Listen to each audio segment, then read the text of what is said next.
Welcome to Taking the Head of Jesus Part 5. Coming right back at you. About to dive back in the scriptures and show Jesus was a false prophet. And with that said, I'm going to put it to you like this. I know the biblical story of Jesus is fake. I know the biblical Jesus did not exist. But whoever wrote this story, they left so many mistakes, it's ridiculous. It's,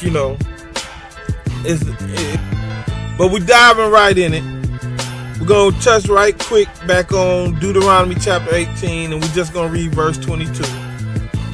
When a prophet speaketh in the name of the Lord, if the thing follow not, nor come to pass, that is the thing which the Lord have not spoken, but the prophet hath spoken it presumptuously.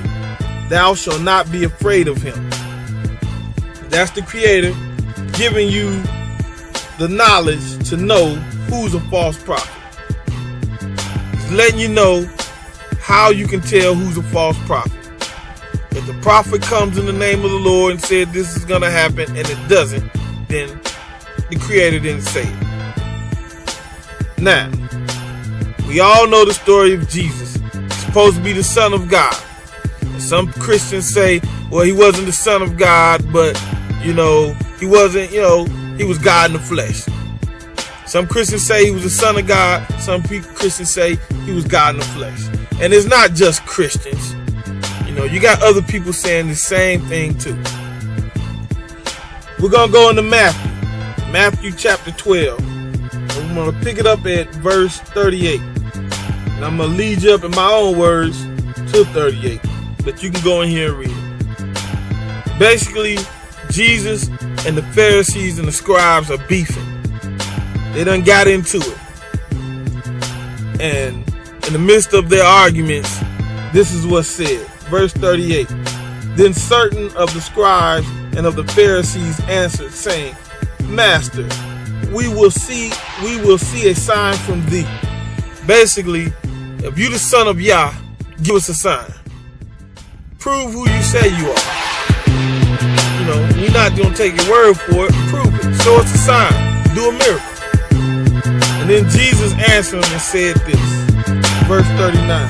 But he answered and said unto them, An evil and adulterous generation seeketh after a sign, and there shall no sign be given to it, but the sign of Jonas.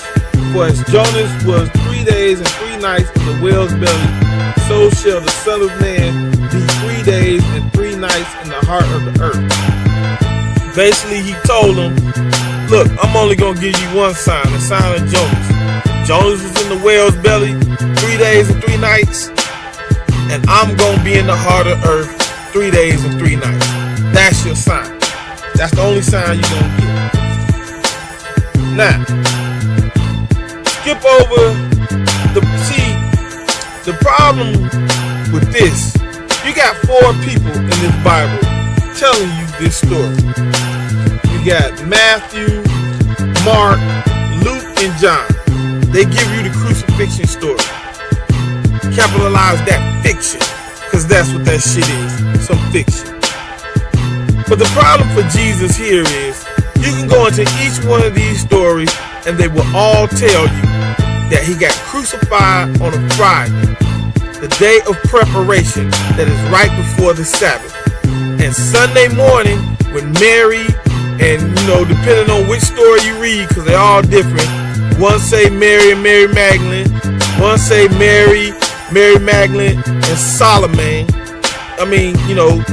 All the stories got different people coming there and seeing different things. But the problem is, all the stories agree. Sunday morning, when Mary and the crew, we just gonna say Mary and the crew. When Mary and the crew got there, Jesus was already gone. He got crucified on a Friday. They put him in a tomb, which they didn't even bury him, put him in the earth. They didn't dig no hole and put him in the ground. That's another thing that, makes no sense about the story. But Friday, he got crucified, got put in the tomb. Sunday morning, he was gone. Now, we all can count. Friday night to Saturday night is 1 day. Saturday night to Sunday night is 2 days. You know, Sunday night to Monday night, that's 3 days. But Sunday morning, he was already gone. So Jesus was never in the heart of the earth 3 days and 3 nights. Quite frankly, he was never in the earth at all. Now you can go into all 4 of these accounts and they're going to tell you the same thing, but I'm going to touch on Matthew right quick. As I showed in previous videos, Matthew, man, this dude is known, whoever wrote Matthew is known for lying. But let's go to Matthew 27, go to verse 45. Now you can go in here and read this, but I'm shortening it, you know, time issues. 45. Now from the 6th hour there was darkness all over the land until the 9th hour. And about the 9th hour Jesus cried with a loud voice, saying, Eli, Eli, lama sabachthani. That is to say, my God, why hast thou forsaken me? Now for the Christians and everybody else who says Jesus was God come down in the flesh, I mean, you gotta seriously think, rethink your position when you read that. If he was God in the flesh, why would he be calling out to himself, asking himself, why have thou forsaken me? But drop down to verse 50, and you're gonna read where he said he cried out with a loud voice and gave up the ghost. Basically, he died. And if you keep going on down, drop down to all the way to 62. 62 is gonna let you know this happened on the preparation day, on a Friday. He was crucified on the preparation day. That is the day before the Sabbath. So it's a Friday, because the Sabbath is on a Saturday. Now turn your attention to chapter 28. Matthew chapter 28. In the end of the Sabbath, as it began to dawn towards the first day of the week, that's a Sunday, Mary Magdalene and the other Mary came to see the sepulchre. They coming. Now, I'm going to show you why they coming to it, but here they come. And behold, there was a great earthquake, for the angel of the Lord descended from the heaven, and came and rolled back the stone from the door, and sat upon it. His countenance was like lightning, and his raiment white as snow. And for fear of him, the keepers did shake, and became as dead men. And the angel answered and said unto the woman, Fear not ye, for I know that ye seek Jesus, which was crucified. He is not here, for he is risen, as he said. Come see the place where the Lord lay, and go quickly and tell his disciples that he is risen from the dead. And behold, he goeth before you into Galilee. There shall ye see him. Lo, I have told you. Now, Mary came. They just clearly told you. I'm going to read it again. In the end of the Sabbath, as it began to dawn towards the first day of the week. That's Sunday. Now, he was crucified Friday night. And you got Friday night to Saturday night is 1 day. From Saturday night to Sunday night is 2 days. You know what I'm saying? From Saturday night to Sunday night is 2 days. From Sunday night to Monday night is 3 days. He was supposed to be there until Monday night. But Sunday morning, he's already gone. Now, you can go in the book of Mark, and you can see why Mary and them came that Sunday morning. They came to anoint his body with oil. Now, why would they be coming to anoint his body with oil Sunday morning? Because they heard him tell everybody he's going to be in the earth 3 days and 3 nights. So as far as they was concerned, his body was supposed to be there. That's why they came Sunday, to anoint him with oil. And all 3 stories have it that Sunday morning when they got there, he was gone. Now you can go on John, I believe, Yes, it's John. Go in John and you will see Mary's reaction when she got there and saw he was gone. She came running out saying they took him. They took my Lord. I don't know where he's at. They took him. Now, that tells you right there.